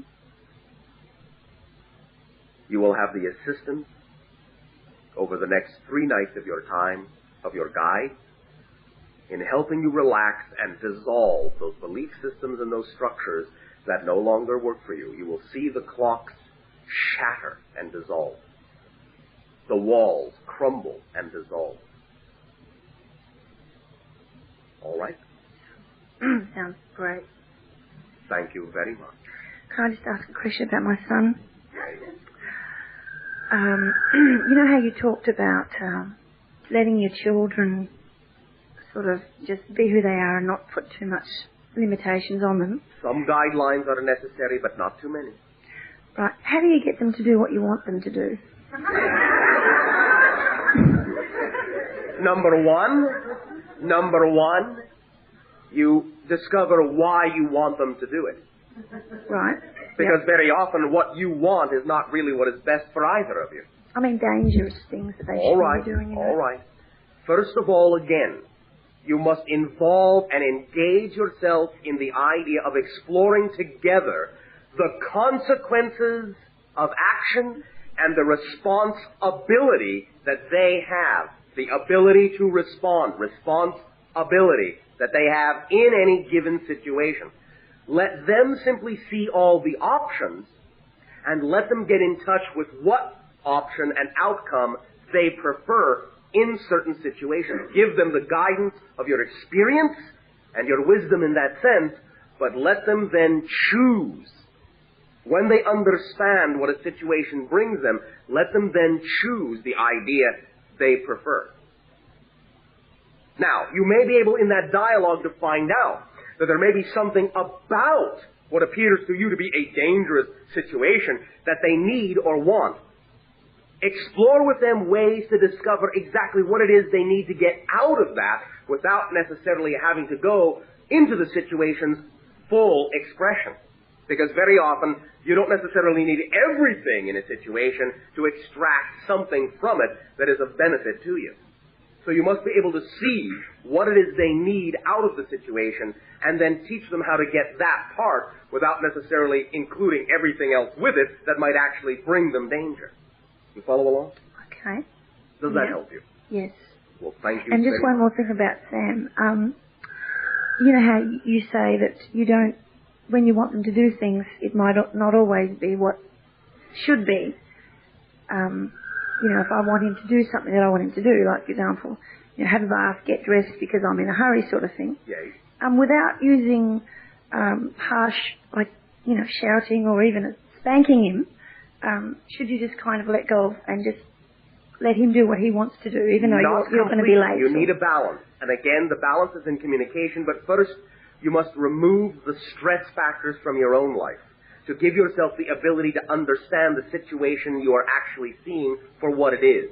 Because if you're looking through the filters of your own self-created stress, all you will see is a reflection of yourself. And since if in that you don't love yourself, you will not really understand him either. You must let that go and see things in a new light, in a new way. Start to see the synchronicity in the event, in the whole event, about what is going on and why you think what needs to be done needs to be done. Very often there are other ways of accomplishing that. Be creative in your ability to trust the timing of things rather than be so concerned about the pressure of time. And the idea is, of course, don't create situations that automatically bring the pressure of time. Allow yourself to let your life relax into its natural timing, and you will not find yourself in so many situations where you have to keep hurrying yourself and him and everyone else. I see. All right? Okay, yep. Thanks. Relax. Yep. Pleasant dreams. Thank you. I think you're fantastic. We believe that you are as well.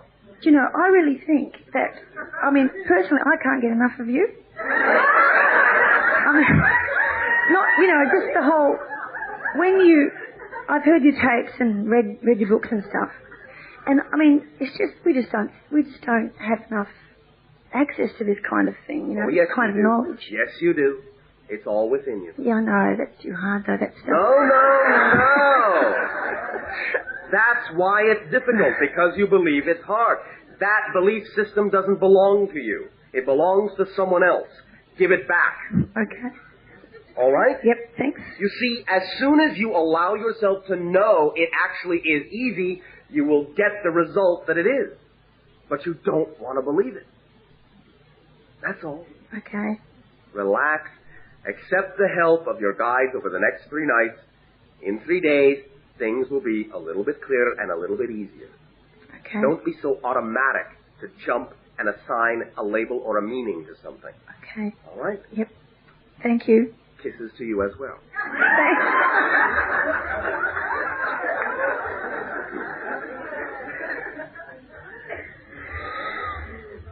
Hello, Bashar. And to you, good day. And thank you for sharing with us. I'm sure we're all enjoying it very much. We thank you for the co-creation, and all of us over here are enjoying it immensely as well. My question has to do with... Speak up and be bold so that all may hear you. My question has to do with energy and healing. Yes. And in particular, I've been doing a lot of reading and come across the use of the Rife machine that was discovered in America in the early 30s and then was outlawed.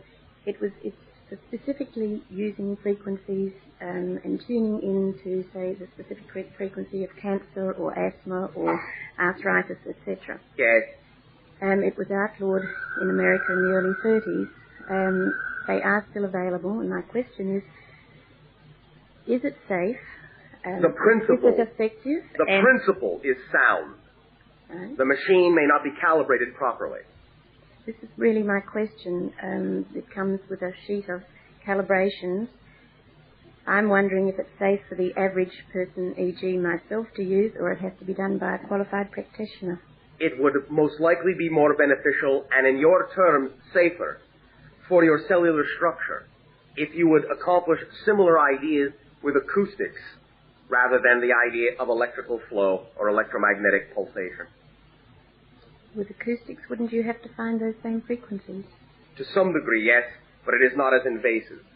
It involves more of your senses and you are in more control when you are participating through the idea of sound vibration rather than the idea of electromagnetic frequencies, which most of the individuals on your planet do not really fully understand sufficiently and can allow to get out of hand very easily. How would one become accustomed with a particular acoustics then? There are many ways to go about this. One moment.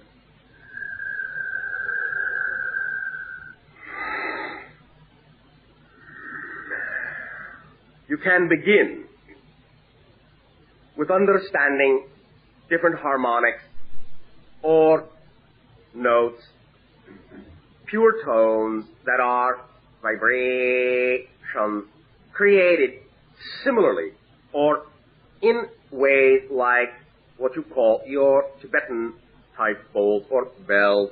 These were understood long time ago as hitting the proper tonal keys for your chakra system, for your energy system. If you will rediscover the different tones that exist in those ancient Tibetan form of bell or bowl, then you will find the proper harmonic range for all the different things that you wish to discover within this idea. Thank you. Well, travelling on just a little further from that, the machines that they use in the use of homeopathy and finding out the necessary remedies for particular ailments, is it possible to reproduce or put directly into a person rather than into the remedy that frequency which they've discovered to be specific? Yes, again, this is why we have suggested the tonal qualities, as it will contain the equation, the vibrational equation or formulation that will give you the ability to let the person be immersed in that field, in that acoustic bubble, and they will then be able to incorporate that vibration within themselves directly rather than indirectly. Fine. One final question is the use of a wand, as was done in the early Egyptian times, is that beneficial too, or should that be used? This will depend upon the individual. Again, this is simply nothing more than a trigger or focusing mechanism, really, to some degree. Some individuals may find they need it within their belief system, some individuals will not. So it's not particularly necessary? No. Thank you very much. It was very interesting. Hi, Bashar. And to you, good day. I was interested when you said earlier that the population of your world is around 200 million individuals, because the population here is over 5 billion and screaming towards 6 billion and beyond. And it seems that overpopulation is going to become one of the major problems that we're all going to have to face. To some degree, although you really do not have so much as an overpopulation as simply a poor distribution. Right, so how is that going to be addressed, and how did your people address it, and how are we going to address that so that we can live in such large numbers in what must be really a finite world? When you learn how to tap directly into the power sources that are available, this time acoustically or electromagnetically speaking, and can have unlimited non-polluting power in that way, you can then transform many of the areas of your planet into the gardens that will support much of the population. You already actually have many of the things that you need to feed your entire world and redistribute your entire world. If you will dissolve the concept of political borders, it'll become a little bit easier to do this and to transform with the natural electromagnetic energy upon your planet certain areas again to make them more habitable and hospitable in that sense without damaging the ecological system in the process. However, you will also allow yourselves to begin to understand this energy to the point where within perhaps the next 30 to 50 years, you will be also taking yourselves off the planet, again, in easy, non-polluting ways, and allow yourselves to stretch out to the stars and, shall we say, give the Earth a breather. Right. So can the present rate of population continue? It is already shifting in many ways. Now, of course, there are also certain things that are occurring here and there, though they just not have to be widespread, that are also allowing some of your population centers to be reduced. Flood, famine, disease, all these things are to some degree reducing certain segments of your population. This does not mean that you have to do it this way, but certainly this is having an impact to some degree. But you will also learn to communicate with the idea of the soul that can be born to you and begin to rely more heavily on the true timing of when this is appropriate, rather than bringing individuals through in a way that only reinforces the concept that you are out of control. You are already to some degree slowing this process of birth down a little bit here and there over the course of your planet.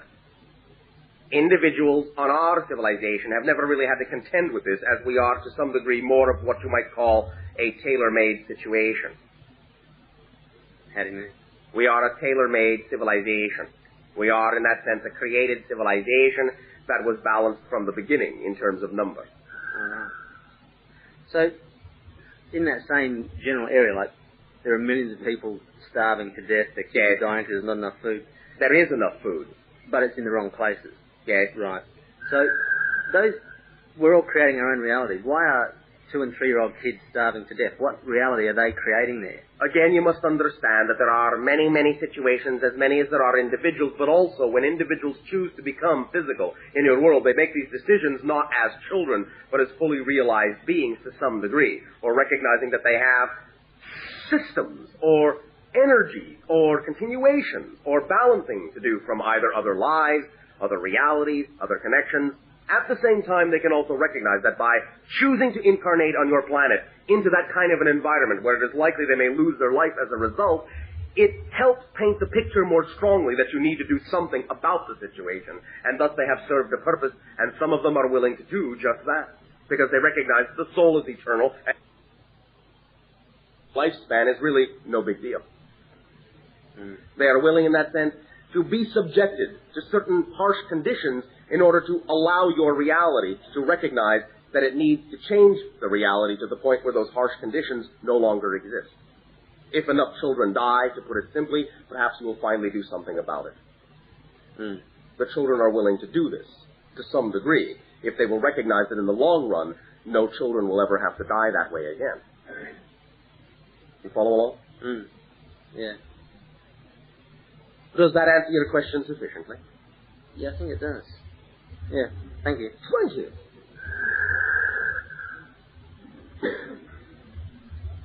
Hello, Bashar. And to you, good day. I'd like to ask the question, how important is meditation to the human body on a daily basis? As long as you have some way to center and connect with your total self, it doesn't necessarily have to be in what you would recognize as the standard idea of meditation. Being fully involved and in love with what you are doing and being in the moment with it is a type of meditation. But if you do not find that you have that as often as you would like, then the centering and balancing that can come with meditation, and maybe even more importantly, deep, rhythmic breathing, will help connect you and energize you and balance you in all the ways that perhaps the other aspects of your life do not allow you to do so. Good. Thank you very much. Well, thank you.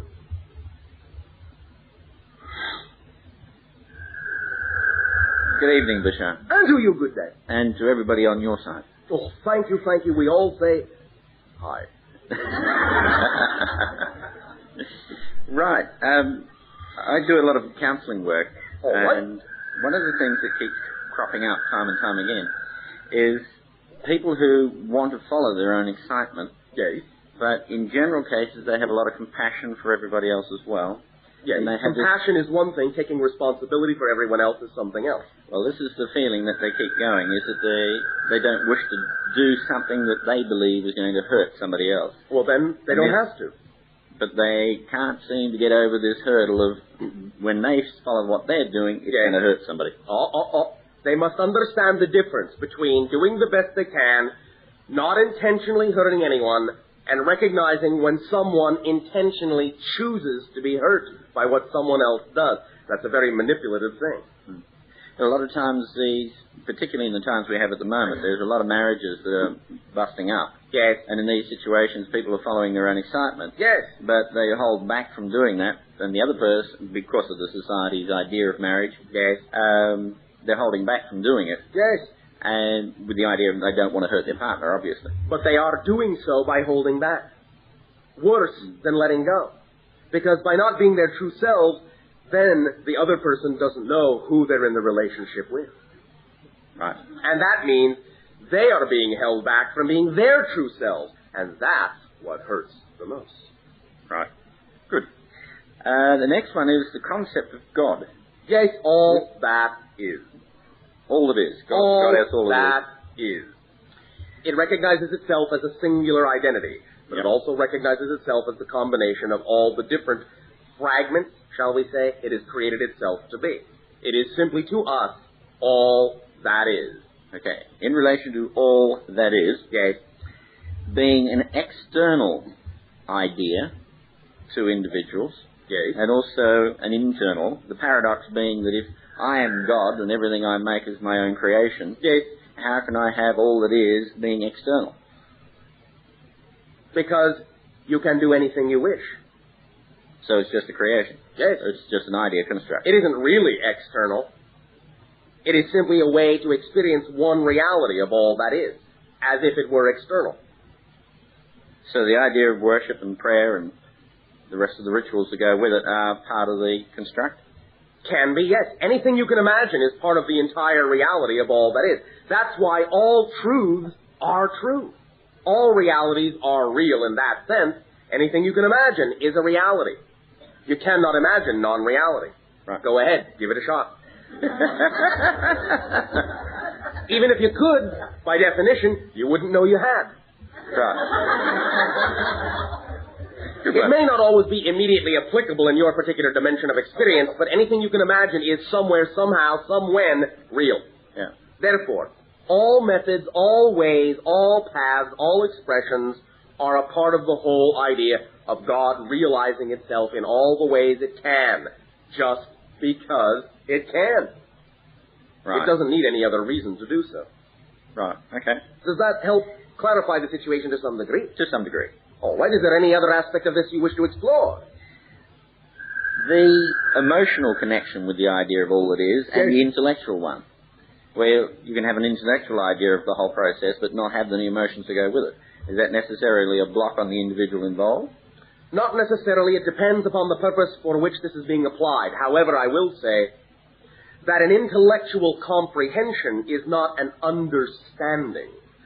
That only comes with experience, and usually involves the idea of as much of you as you can muster, including emotionality and action and intellectuality. Then when you act holistically in that way, you will have a generally better, shall we say, understanding of all that is, and from your perspective, a much closer relationship to it. Whatever it is. It. And it can be whatever I want it to be. Yes, because that's the beauty of all that is. Good. It is infinite in manifestation. If there really were only one way, there would only be one person. Good. Okay. Following on from the extension of that, is the current development or current increase in the general population of this new age, right, or the transformation process, where you have the ideas of positive and negative, where people are saying, well, you've got to protect yourself against negative forces around there because they're going to get you. But if you're creating the whole thing, those negative forces only exist as an idea that you're creating. It is real in the reality you choose to experience, but you are creating it nonetheless, yes. Right. And of course, fearing that you need protection is exactly the vibration to put you in the negative reality. Right. So is there any negative lump out there that'll be attracted to it? I, for myself, can't come along with it. Well, at least in our reality, no. Right. But an individual can create a negative lump in their reality, and then for that reality experience, it will be real for the duration of the creation. And they tend to attract themselves to other people who all enjoy the same lump. Of course, like attracts like. Right, and the lump gets bigger. This is the third, this is the third absolute. Right. There are only 3 laws in creation, just 3. Everyone, everywhere must abide by these 3 laws, and that's it. It is the only things that are common to all of existence. Number 1, you exist. Can't do much about that. You exist now, therefore that's the only quality you have, you always will. Different forms, different changes, yes, but existence is, in and of itself, absolute. You exist now, that's it. It's the only quality you can have.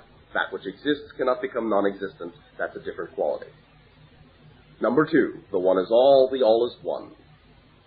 Somewhat self-explanatory, as we have been discussing.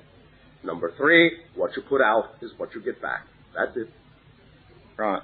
Lump and all. Yes. Right.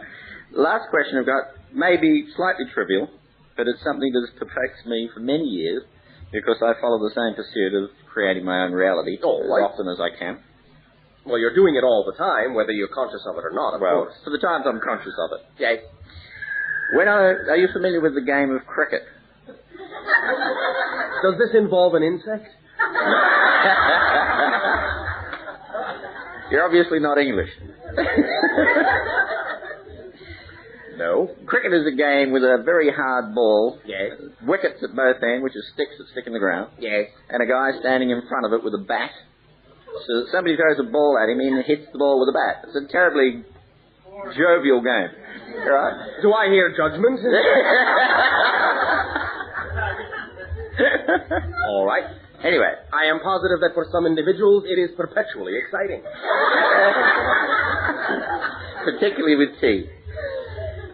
Well, many years ago, when I was about 6 years old, in a primary school, or in a school area, I was playing in a sand pit. Yes. Right? There was a cricket game going on some 100 yards away, and seeing I create my own reality, I still have not figured out why the ball that left the bat hit me in the side of the head. Because it shifted your perspective very abruptly. It certainly did that. I got knocked out. Did it wake me up? Yes. Knocked you out and woke you up in a different reality. Very often you will create, through what appear to be accidents of abrupt nature to you, especially to your head, especially those that disorient you, those things literally for the purpose of disorienting you from one reality and reorienting you to a new reality. You jumped into a new level at that point and chose a way to do it that was very abrupt. I've still got a sore head. Ever since that time, I've then worn glasses. Didn't need them before. All right. One moment.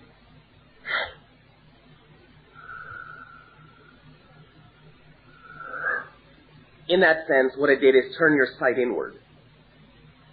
It allowed you to disassociate from the concept of the externalized world so that you would begin your pursuit of understanding that all is being created from within.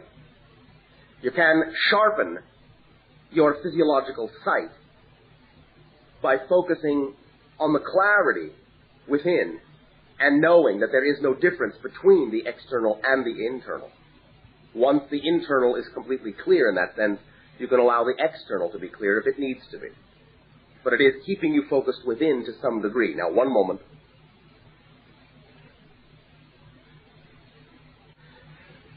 Three times a day,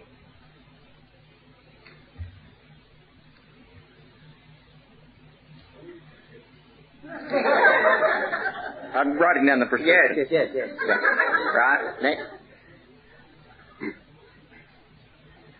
On 2 separate small pieces of cloth, immerse these cloths in hot water, warm water, not too hot.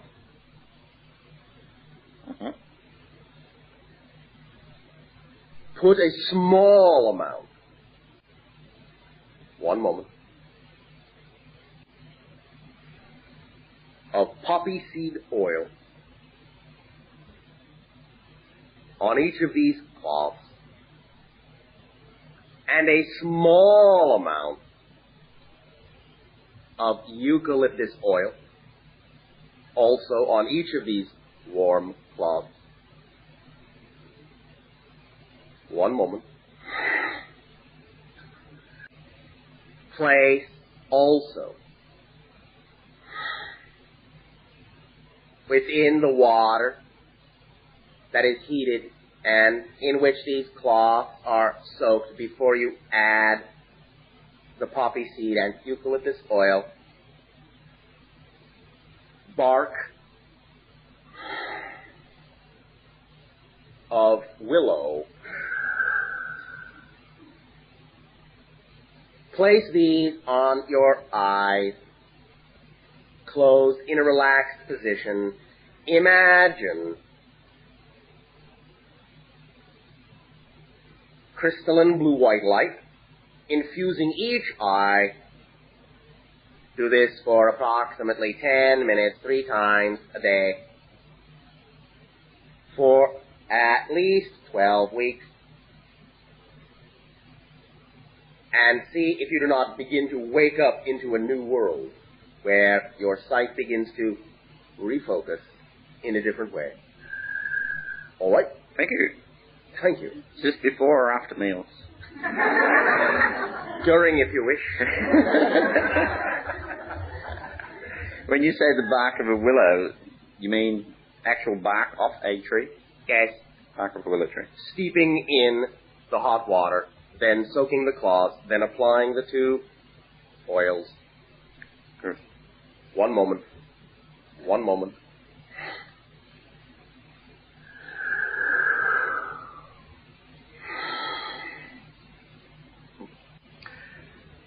Place the poppy seed oil and eucalyptus oil on the side pressed against the eyelids. On the top of the cloths, not against the eyelids, making sure that the cloth is at least double, if not triple folded. Place small amount of castor oil and camphor, small amount. You understand? Yep. Thank you. Now, one moment. Do you have a favorite music? Yes, Bushabell's Canon, indeed. Play that. And allow your imagination to manipulate the blue-white light in your eyes. Right. And envision clarity. Envision the clarity that comes with the notes. See your reality sharpen gently and then precisely and brilliantly. All right? Okay. And breathe easily. I'm going to try that. Good. Thank you. Could I have one more question? Oh, all right. Thank you. There appears to be in Perth, you mentioned earlier on that Perth is a possible learning centre of the future. Yes. Or training session. Yes. There appears to be a lot of people who have that idea coming here from all parts of the world. Well, yes. Like attracts like. There also is an impression going around that a lot of us came here from another planet to help break the system down. Or to build a new one. As we have said, in a sense, you are all connected to other places, and you are now reconnecting or making connections to places that can help send energy down for the purpose of aiding and assisting in the breaking down of the old systems for the transformation, yes. And was the life we're living now the next one following from where we were on another planet, or has it been a series of years or generations? This will depend upon the individual. Right. Most of you have had a series of Earth incarnations so you can understand what needs to be done. Some of you are a little bit more direct than others. Right. Thank you very much. Thank you very much.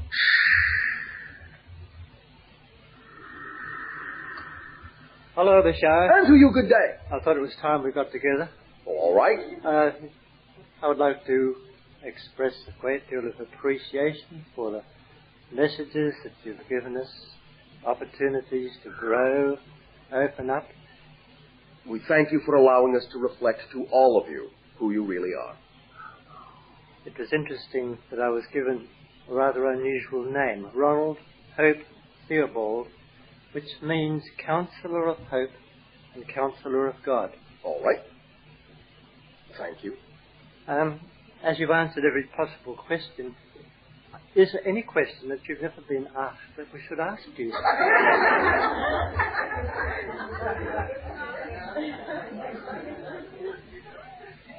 Now, am I putting you on the spot at all? It is all right. I always enjoy being on a spot. One moment, I will ask.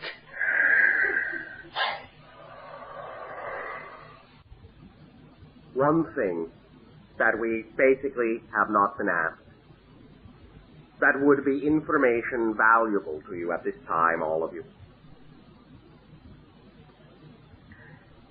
is how can I use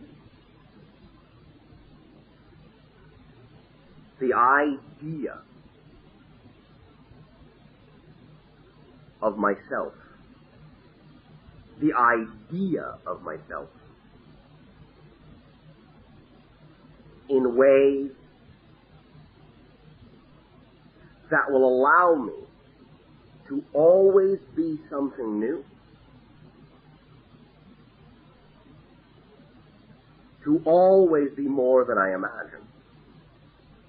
How can I use the idea of myself? Most of you do not think of yourselves as an idea.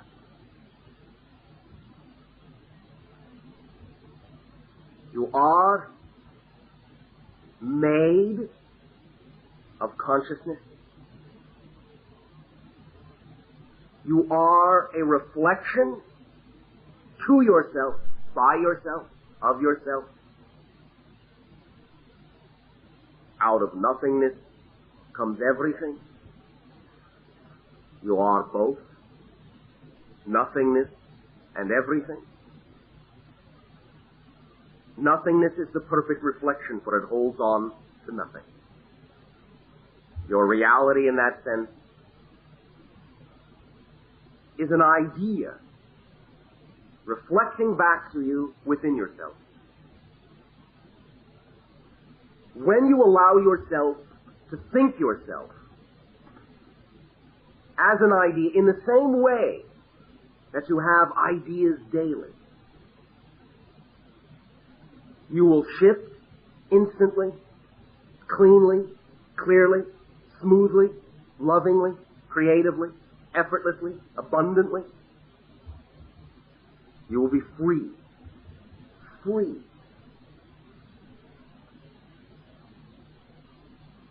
We have never really been directly asked, what is freedom? What is true freedom? Freedom is the ability to choose, to know that you are a choice, that everything you experience is made of you, made of your choices, made of your consciousness, literally made out of you. You are everything in your reality. There is no outside, no place to get rid of anything to. Be as free and light as an idea. Be as changeable, as flexible as an idea. Oh, just an idea. Just a thought. Nothing really, in more ways than one. But nothingness begets everything. Be nothingness that is everything. Be light and easy with yourself. Be free to change. Be secure in your changing. Change is the only constant anyway. It's the only thing you can rely on. That's security. That is freedom.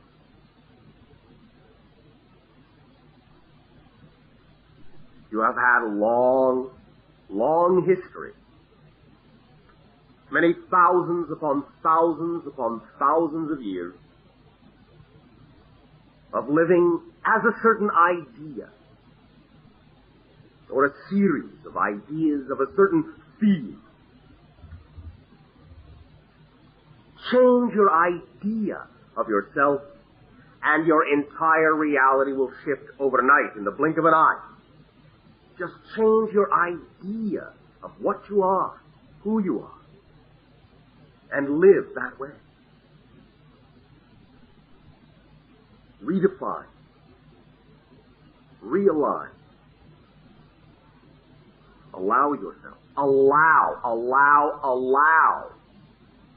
That's all. Don't make, don't force, don't have to. Just allow yourselves to be your natural selves. Remember. Recollect. Recollect.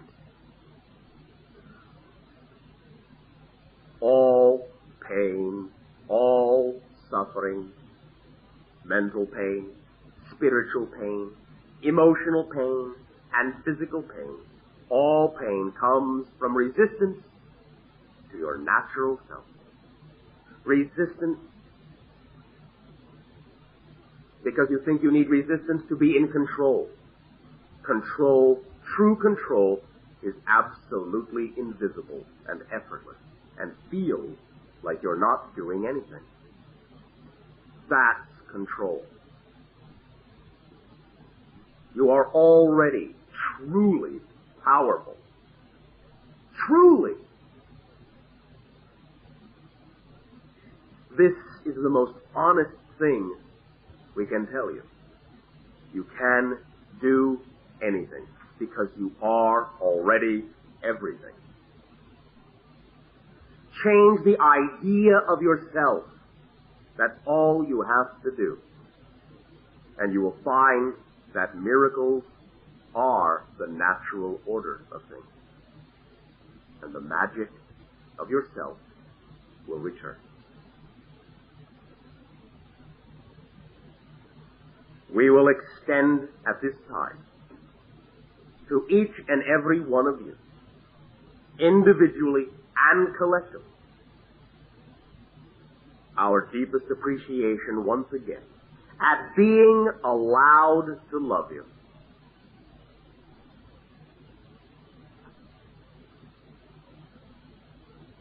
Remember, no matter what you think of yourselves, we believe in you completely. But of course, the most important thing is that you must believe in yourself. We thank you for this opportunity and bid you all an exciting dream. Good day. Good day.